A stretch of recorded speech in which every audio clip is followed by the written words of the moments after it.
你是否感受到它的重量？那种侵蚀你内心平静的精神疲惫，那种你每天仅仅为了技术对谁说了那个故事而耗费的精力。有一种微妙但持续的恐惧，一种低频的嗡嗡声在你脑海深处，害怕有一天你的各种真相互相矛盾，你所搭建的纸牌屋会轰然倒塌。这不是普通的焦虑，这是一个建筑师的焦虑。他生活在一个他明知脆弱的结构中，一种源于呢是谁与你向世界假装是谁之间的不协调而产生的永久性紧张。这是管理多个版本的自己的负担，为每个观众准备一个版本，在每一次表演中都是去一点你的灵魂。在内心深处，你知道我在说什么，那是在自己的生活中感觉像个骗子的感觉，一种萦绕着你的软弱感，因为你的现实、你的成就和你的关系似乎都建立在杀机之上，随时准备被真相的第一波浪潮冲走。你在不知不觉中围绕着自己的心灵建造了一座监狱，每一个小小的谎言，每一个精心计算的省略，每一个为避免暂时的不挂而扭曲的真相，都成了今天将你与现实、与真诚的联系，以及最重要的与你内在力量隔绝的墙上的一块砖。这座监狱是无形的，但它的栏杆是由你自己的恐惧和你自己的不诚实之刚支撑的。但如果我告诉你，有一把钥匙呢？一个工具，一种2000多年前锻造的心灵技术，专门设计用来一转一挖地拆出这座监狱，并在其位置上建造一座坚不可摧的堡垒。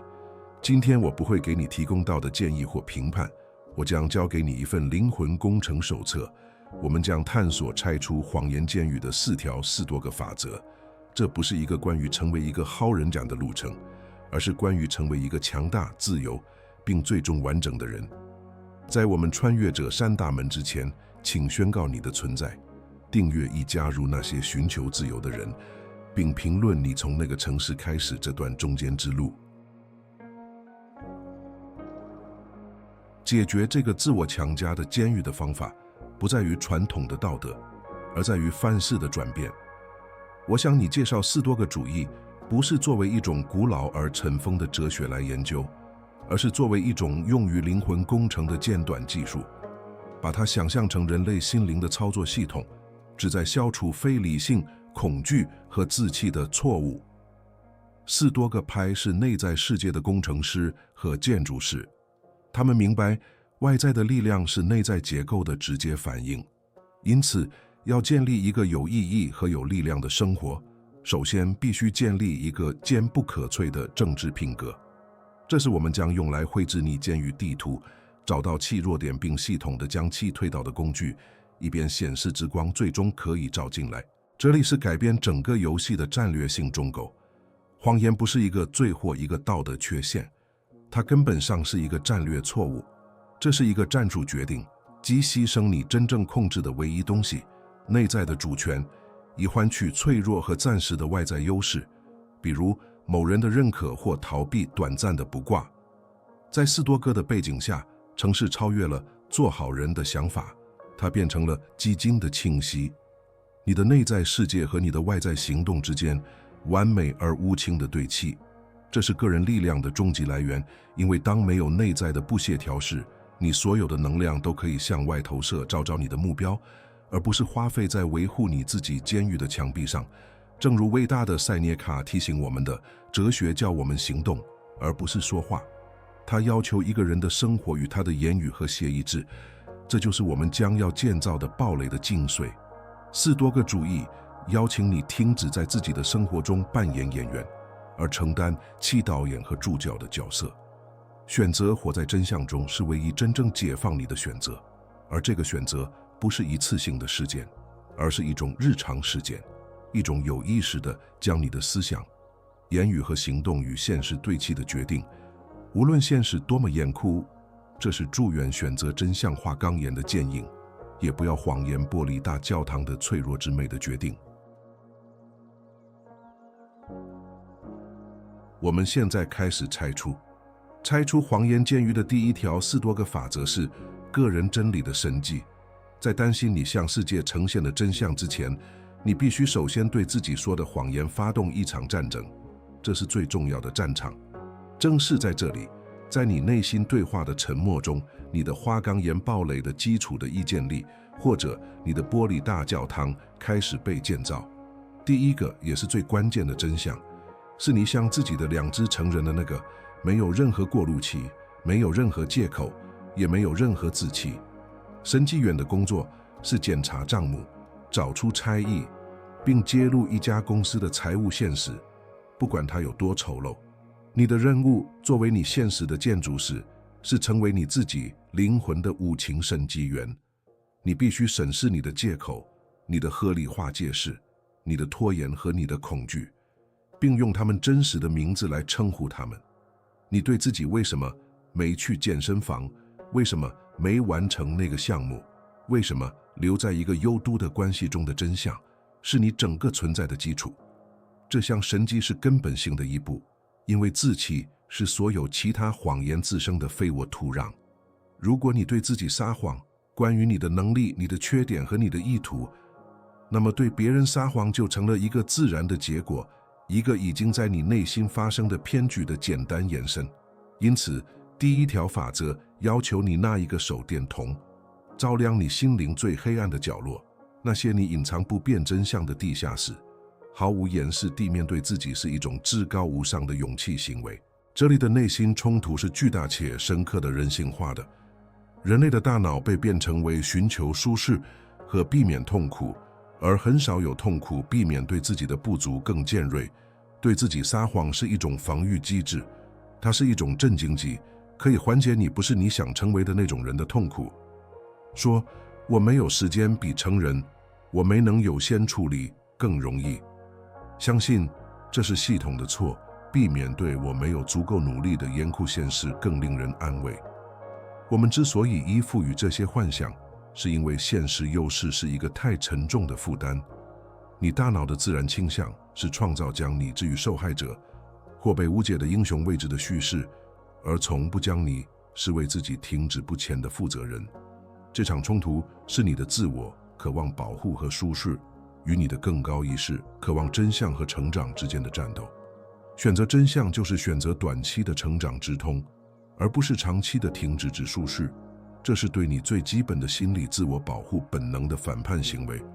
这就是为什么大多数人在他们的精神监狱中生活和死去，因为神迹是一项艰苦而可怕的工作。面对关于自己的真相，就像自是太阳，它是刺眼和不舒服的。它要求你放弃那些多年来一直作为你乖张的故事，那些虽然舒适但让你瘫痪的故事。承认自己，我害怕，我很烂，我错了，这是我造成的混乱，需要巨大的力量。但没有这种残酷诚实的承认，任何改变的尝试都只是在发霉的墙上涂上一层新漆。在这种情况下，真相是唯一能够轻击表面，一边可以建造新的坚固的东西的容积。想象一个不诚实的会计是管理照他自己生活的账簿，每天他都夸大自己的资产，隐藏自己的负债，并操纵数字意识资产负债表看起来是正的。对外界，甚至在他自己精神错乱的时刻，他似乎都是一个成功的人。他说服自己，他的销毁机器诈是无害的，只是为了保持高昂时期所必须的调整。他庆着不存在的利润，并忽略那些悄悄累积从内部侵蚀他帝国结构的债务。这就是自欺的比喻。在一段时间内，这种幻觉甚至可能奏效。会计师感到自信乐观，他根据这些虚假数据做出决定，投资于他无法维持的项目，并做出他无法兑现的承诺。他的玻璃大教堂在特定的光线下看起来宏伟壮观，然而现实是一股无情的力量，迟早清算的日子会到来。一个债权人敲门，一个外部审计员被召来，市场发生变化。突然之间，张波与现实之间的差异变成了一个无法逾越的鸿沟。破产不仅仅是财务上的，它是存在性的。崩溃是彻底和在男性的，因为他的整个身份都是建立在一个谎言之上。他不仅失去了他的钱，他失去了他自己。这正是你对自己撒谎时发生的情况。你可能会在一段时间内感觉良好，避免面对自己失败的痛苦，但你对现实的债务却在不断增长。后果是一场不可避免的崩溃，无论是中年危机、抑郁、焦虑，还是仅仅是对未曾活过的人生的痛苦悔恨。个人真理的生机是在为时已晚之前打开账簿的行为。通过进行这项神迹并面对真实的数字，无论它们多么残酷，你都会获得至高无上的力量，基于现实采取行动的力量。马克·奥勒留造成进行自我反省，不是作为一种自虐行为，而是作为一天战略准备的行为。他深积自己的思想和偏见，以便能以清晰和精确的方式领导世界上最大的帝国。当你确切地知道自己身在何处，所有的缺点和弱点都暴露无遗时，你就可以为你想要去的地方绘制一张真实的地图。志气让你密室，手中拿着一张家的地图。这第一条法则的结论是获得清晰。你通过应用这一原则获得的力量，不是完美的力量，而是真实的力量。你停止浪费能量去捍卫一个想象中的自我，并开始将同样的能量投入到改善你真实的自我上。这种激进的城市所带来的平静是难以形容的。这是一个战士在进入战斗前完全了解他的装备、他的优势和他的局限性的瓶颈。他不怕意外，因为他已经面对了所有真相中最难的一个，关于他自己的真相。这是你新堡垒地基上第一块也是最坚固的花岗岩。在这个内在城市的基础上，我们进入第二条4多个法则，最小延迟的法令。信任，尤其是对自己的信任，不是通过伟大的英雄姿态建立的，而是通过小行动的悟情以自行建立的。如果个人真理的生机清理了场地，那么这条法则就是关于如何开始铺设第一块砖。你从小的开始，从那些看似微不足道、近乎可笑的承诺开始，但这些承诺要以皇家法令般的严谨和庄严来履行。政治是一块肌肉，你通过每天的小重复来训练它。这条法则要求你将自己的话视为神圣，从最微不足道的事情开始。如果你对自己说，我现在就去喝杯水，你就站起来去喝那杯水。如果你决定睡前读一页书，你就读那一页，即使你筋疲力尽。如果你承诺醒来后整理床铺，那张床就变成了你记录的祭坛。承诺的内容无关紧要，重要的是将你的意图、你的言辞和你的行动统一成一条单，一切不可破坏的链条。这里的目标是双重的。首先，你正在中间你的计划者自我的和你的执行者自我之间的信任。每一个兑现的承诺，无论多小，都会向你的潜意识发送一个强有力的信息。当我说要做某事时，我就会做。我的话有分量，我是可靠的。其次，你正在训练执行的习惯，将行动转变为对你言辞的条件反射，消除犹豫、谈判和拖延的空间。你实际上是在重新变成自己，成为一个演出发碎的人。这种时间的内心冲突是微妙但强大的。现代思维宏大而不耐烦，必是渺小。它告诉我们，整理床铺或读一页书，在我们宏伟的人生目标面前是微不足道的。这不会有什么不同。平庸的声音的遇到，你可以稍后再做。这种贬低最小的倾向是大多数人失败的原因。他们整天对自己违背小承诺，在不知不觉中侵蚀自信，然后奇怪为什么自己无法遵守大承诺。你那懒惰且沉迷于多巴胺的大脑，总是会寻求阻力最小的路径。它会递质最小记录，因为没有及时和令人兴奋的汇报。喝一杯水没有荣耀，整理床铺没有掌声。这是一项沉默无形的工作，对自我来说是极其不满足的。这里的战斗是与你自己的不耐烦和你对及时满足的渴望做斗争。这是在过程中寻找价值和意义的斗争，而不仅仅是在结果中并理解最高的建筑是一块石头一块石头的建造起来的。抵抗也来自于习惯。如果你多年来一直对自己违背承诺，你的神经系统已经被变成为不一致。遵循最小延迟的发令，就像试图用自己的双手改变河流的流向。起初，你就习惯的洪流力量似乎是压倒性的，你会忘记，你会动摇，你会质疑其目的。正是在这一点上，大多数人放弃了。但士多个主义者明白，对渺小的坚持才能产生对伟大的力量。每一次战胜自己惯性的小胜利，都会增强你的决心。这里的中心比喻是我们已经提到的花岗岩堡垒的建造。想象一下，你面前有一堆无限的花岗岩石，每一块都代表一个小小的承诺。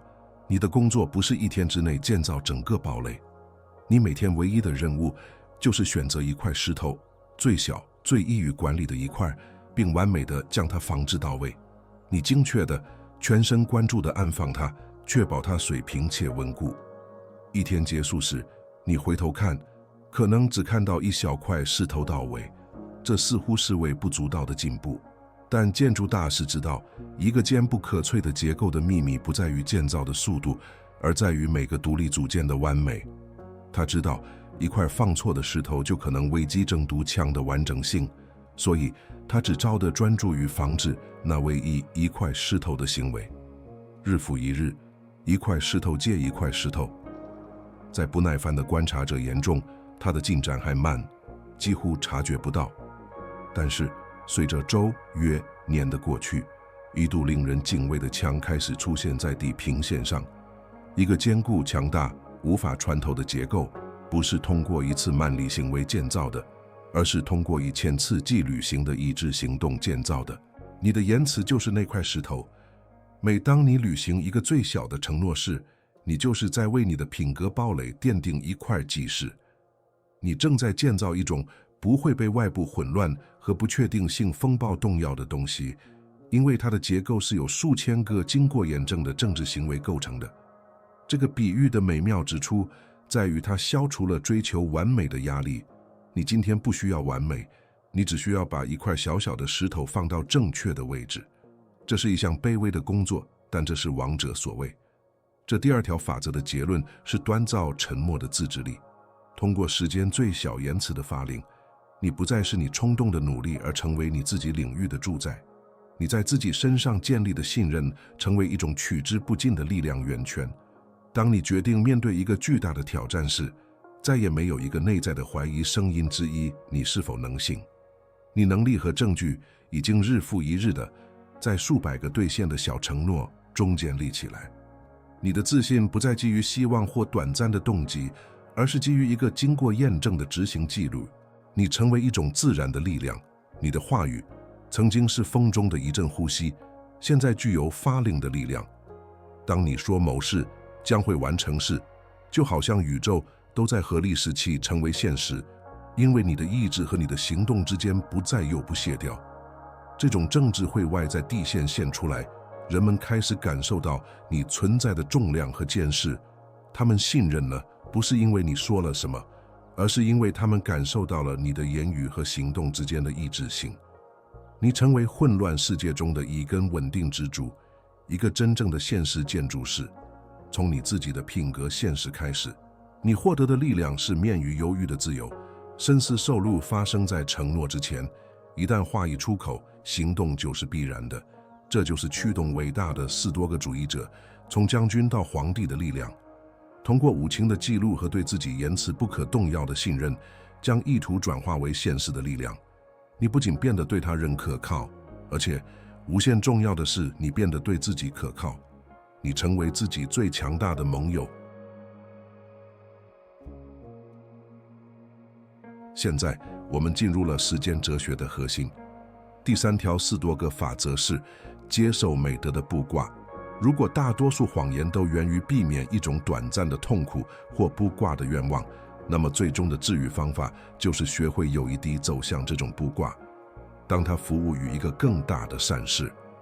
这条法则叫你重新校准你与痛苦的关系。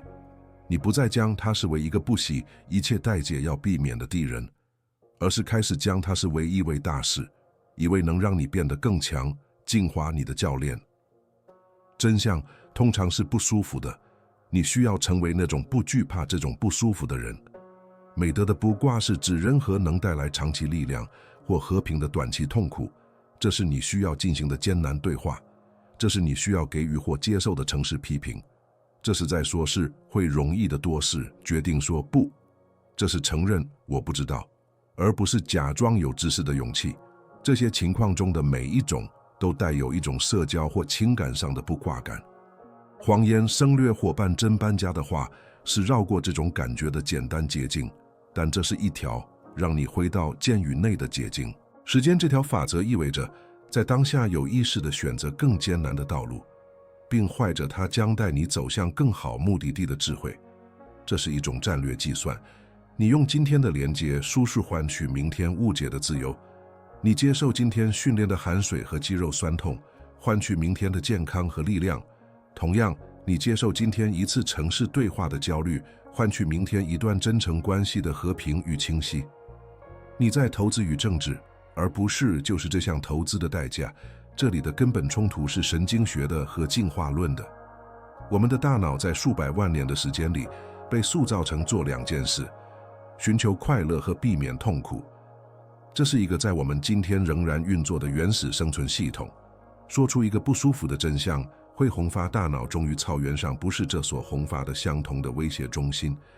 我们对拒绝、冲突和社会排斥感到一种本能的恐惧。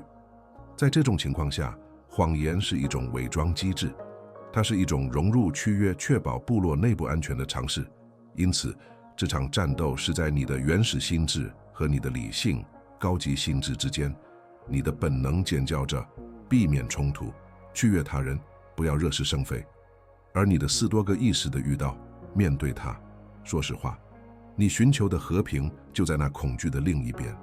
这是一场在你内心进行的消耗战，通过一天中枢是个小决定展开。每当你选择谎言的舒适时，你就加强了懦弱的神经通路；每当你选择真相的卜卦时，你就调克了勇气的神经通路。在我们这个机式舒适的文化中，这个原则是极其反直觉的。我们被教导要不惜一切代价追求幸福，避免痛苦。但4多个主义者知道，真正的途径即幸福 eudaimonia， 不是在没有困难的情况下找到的，而是在我们溢美的和勇气面对他们的能力中找到的。因此，冲突是与你周围的文化本身以及你最基本的变成做斗争。这就是为什么活在真相中需要不断的训练，一种有意识的你找自己本能和社会期望的潮流而上的决定。想一想，一个正在准备复杂手术的外科医生，他即将执行的行为本质上是一种收控的暴力行为。他将切开皮肉，暴露器官，并引起疼痛。对于一个外形观察者来说，这个场景可能看起来残酷而可怕。在那个时刻，最舒适和和平的道路是什么都不做，给病人以及止痛药1颗糖丸，然后送他回家，避免手术的创伤、血液和风险。这就是谎言的方法，一种忽略潜在疾病的付钱环节。然而，外科医生以更高的智慧进行操作，他知道那精确的胰岛，那美的卜卦的行为是通往真正治愈的唯一途径。他用包断期的卜卦、血液、生死有关的责任，因为他的目光聚焦于病人的长期健康和福祉。他不怕那一刀，因为他理解其目的。他是美德卜卦的大师。谎言是安慰剂，真相是手术刀。你必须成为你自己生活的外科医生。当你面临一个难以启齿的真相时，你和外科医生处于同样的位置。你可以提供一个安慰剂，一个令人安慰的谎言，维持表面的和平多一天，而关系或情况中的疾病则继续恶化。或者你可以拿起真相的手术刀，切口会很痛苦，可能会有情感上的流血，但这是通往健康和政治的唯一途径。这个比喻叫你将艰难的对话不视为攻击，而是为之了过程。你不再害怕手术刀，并学会已经确和勇气使用它。第3条法则的结论是获得一种坚不可摧的情感自由。通过训练你忍受甚至寻求美德不刮的能力，你变得反脆弱。他人的意见和反应失去了对你的控制力。你不再害怕不被认可，因为你的自尊不再与此挂钩。你的验证来自内心，来自于你知道自己无论外部结果如何，都以正直和勇气行事。为了取悦而撒谎的需要就这样消散了，因为你不再需要你以前用谎言购买的认可。你实现的和平不是没有问题的脆弱和平，而是知道自己有力量面对任何真相的见识和平。你变得冷静，不是因为你周围的世界是和平的，而是因为你内心不再有战争。艾比克泰德叫我们只专注于我们能控制的事情，我们自己的选择、判断和行动。他人对你诚实的反应是你无法控制的，然而你选择诚实则完全在你手中。通过专注于此，你变得自由。这种自由具有巨大的实际效果。你的人际关系变得更深刻、更真诚，因为它们建立在真理的基础上。你的事业进步，因为你以一个直面问题的人而闻名。你的头脑平静下来，因为它不再忙于焦虑的计算如何避免下一次不可避免的对抗。你只是处理现实本身，你停止试图控制世界，而专注于控制自己。矛盾的是，正是在那里，你找到了影响你周围世界的真正力量。最后我们来到第4条，也是最后一条法则，这是现实建筑师的精通工具——沉默作为真理的工具。这条法则解释了诚实的一个深刻细微之处。真实并不意味着你需要表达脑海中闪过的每一个念头。不撒谎，又是意味着选择什么都不说，而不是为了填补空白或取悦听众而提供一个半真半假的话或一个不成熟的意见。沉默当有意识和智慧的使用时，成为政治最有力的表达之一。这种做法要求你控制自己说话的冲动。在许多社交场合，我们感到有压力，要做出贡献，要有一个意见，要立即给出答案。正是在这种压力时刻，半真半假的话和社会性谎言最容易出现。我们说我们喜欢我们不喜欢的东西，一求融入。我们就我们不了解的事情提供见异义现的聪明，我们提供含糊的借口以避免承诺。战略形成模式，你对抗这种强迫症的防御。学会使用沉默，就是学会在不确定的空间里感到舒适。这是拥有力量，用你的行动说：我没有足够的信息来对此发表评论，或者我主愿对此不发表言论，也不愿提供一个不完全真实的答案。你不是用空洞或欺骗性的话语填补空气，而是提供你深思熟虑的沉默的分量。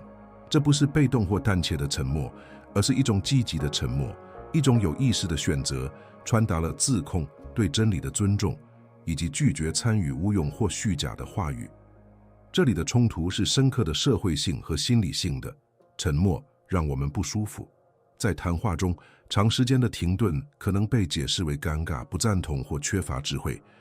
我们有一种天生的愿望去填补这些空白，以缓解社交紧张。说话，即使是写不准确的东西，似乎比保持安静更安全。我们被条件反射地认为口头参与是参与和价值的标志。另一方面，沉默需要巨大的内在自信。战斗是与你对即时验证的需求做斗争。说话给我们及时反馈，一个点头，一个微笑，谈话的继续。沉默不提供这些，它迫使你完全依赖于你自己的内在信念，即你正在做正确的事情。这是一种拖迟即视结果的行为。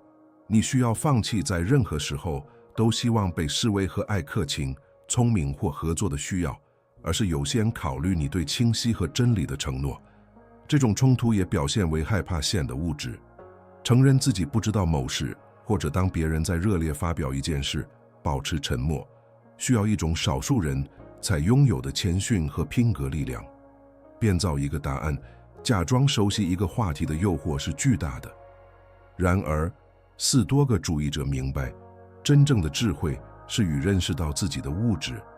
在这种情况下，沉默不是空虚的标志，而是对现实复杂性的尊重和拒绝用谎言来简化它。想象一位明智的君主，一位国王或女王坐在他的宝座上，无数的顾问、将军和公民来到他面前，每个人都有自己的议程、自己的故事、自己的请求。软弱和不安全的君主觉得有必要对所有问题都发表意见，对所有事情都有答案，用滔滔不绝的话语不断证明自己的权威。他提供仓促的意见和空洞的承诺，每说一句话都在稀释他话语的力量。他的话语廉洁而丰富，就像铜币。相比之下，4多个君主掌握了沉默的遗嘱。他听得比说得多。他在说出任何一个词之前，都会观察、思考和吸收所有信息。他的沉默不是被动的，它是一种积极的评估工具。他不觉得有填补空间的冲动，因为他的权威不是来自他的健谈，而是来自他判断的见识。当他最终开口说话时，他的话语重如黄金，每个句子都经过深思熟虑，精确而真实。他的沉默和他话语一样赢得尊重，因为在场的所有人都知道，除非他要说的是必要且真实的，否则他不会开口。你必须成为你自己生活中的那位君主，把你的话语当作一种宝贵的资源，而不是一种用来缓解社交不挂的连接商品。通过这样做，你从根本上改变了他人与你互动的方式。他们了解到你的话有分量，他们不再期望从你那里得到轻易的答案或空洞的奉承。他们来找你寻求真相，即使那是一个沉默的真相。你的沉默成为地狱付钱的盾牌和通往真诚的灯塔。这第4条也是最后一条法则的结论，是获得一种沉默的权威。通过掌握沉默作为真理的工具，你不再对社会压力做出反应，而成为你互动中的一个深思熟虑的行动者。你的存在获得了一个新的深度和严肃性的维度。人们感觉到他们正在与一个核心见识的人打交道，一个其内心世界不受他人意见反复无常之风支配的人。你不再需要宣扬你的城市或你的价值观，你的行动以及经过计算的缺席本身就说明了一切。你获得的实际力量是巨大的，你避免了无数因仓促和不准确的言语而产生的误解、冲突和不必要的承诺。你成为一个更好的倾听者，能够在干预之前真正理解一个情况。你做决策的能力大大提高，因为你学会了基于可靠信息行动，而不是对情感噪音做出反应。沉默给了你智慧用线索必须的空间。最后，通过整合这4条法则，谎言的监狱在你过去成了一个遥远的废墟。取而代之的是现实的堡垒，一个用对自己城市的会讲建造的结构，用履行的小承诺的砖块，有面对卜卦的勇气加固，并有战略性沉默的城墙保护。你不再是幻象的建筑师，生活在你那恐惧的玻璃大教堂里。你成为了现实的建筑师，你自己的住宅在你那花岗岩堡垒中安全而住进。我们今天所走的旅程是从黑暗到光明，从脆弱到强大。你开始这个视频试幻象的建筑师，也许甚至没有意识到，生活在一个魅力但危险的玻璃大教堂里，对现实的最小冲击都非常脆弱。现在，你有了蓝图工具和开始新建筑的第一批材料。你拥有了拆除这座监狱，并开始建造你的花岗岩堡垒的知识，一个无论外界风暴多么猛烈，都能给你带来安全与和平的内在结构。记住，这种转变不是一个时间，而是一个过程。这是你现在做出的选择，并持续每天都做出的选择。这不仅仅是一个视频的结束，这是你作为自己现实建筑师工作的开始。而所有伟大的建筑都是与奠定第一块基石。你的第一个世纪行动，你的第一个法令，必须是你承诺的公开声明。因此，我邀请你现在就去评论区有意识、有决心地写下这句话：我的言辞是我的堡垒。不要把它看作一个简单的评论，而把它看作你建设的第一个行为，一份与自己签订的合同。对于那些感受到这条信息共鸣、直到最后的人也请评论。我看到了最后，让其他人知道，在这段路程中，他们并不孤单。如果这些话语为你监狱的门提供了钥匙，请尊重这一刻，留下你的赞，作为你承诺的引击，并订阅频道，以确保你继续受到你路程所需的工具。更重要的是，分享这个视频，不是为了帮助我，而是为了帮助那个你知道也生活在自己监狱中的人，耗费照他宝贵的生命能量来维持一个门面，成为那个向他人展示自由之律的向导。你今天找到的力量，每当你分享它时，就会成倍增加，建造你的堡垒，并帮助他人建造他们的。